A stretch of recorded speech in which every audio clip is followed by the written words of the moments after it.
தேவனுக்கு மகிமுண்டுவதாக. ஆண்டவராகிய இயேசு கிறிஸ்து நாமத்தினாலே பொருளுரை சபையின் சார்பாக உங்களுக்கு வாழ்த்துக்கள்.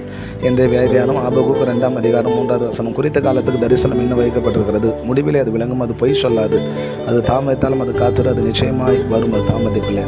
தேவனுக்கு பிரியமானவர்களே, யோசேப்புக்கு ஆண்டவர் தரிசனத்தை கொடுத்தார். ஆனால் நடக்கிறதெல்லாம் பார்த்தா 13 வருஷம் அவனுக்கு பலவிதமான துன்பங்கள், படுகொடி அல்ல சிறைச்சாலை, பலவிதமான போராட்டங்கள் இப்படி இருந்தாலும், ஆனால் முடிவு பார்க்கும்போது அந்த தரிசனத்தையே நம்பி ஆண்டவரிடத்தில் விசுவாசித்து ஜெபம் பண்ணும்போது அந்த எகிப்து தேசத்தில் பெரிய உயர்ந்த பதவியில் ஒரு பிரதமராக வைக்கிறத நம்ம பார்க்க முடிகிறது. உங்களுக்கு கூட நல்ல வாக்குத்தத்தங்கள் ஒரு முறை கிடைத்திருக்கும், ஆனால் நடக்கிறது சில நேரங்களில் ஆப்போசிட் போல் நடக்கும். ஆனால் முடிவு கர்த்தர் எதை சொன்னாரோ அது நிச்சயமாக சீக்கிரத்தில் வரும். நிச்சயமாக முடிவு ஒன்றும் நம்பிக்கை வீண் போகாது சொல்லப்பட்டிருக்கிறது.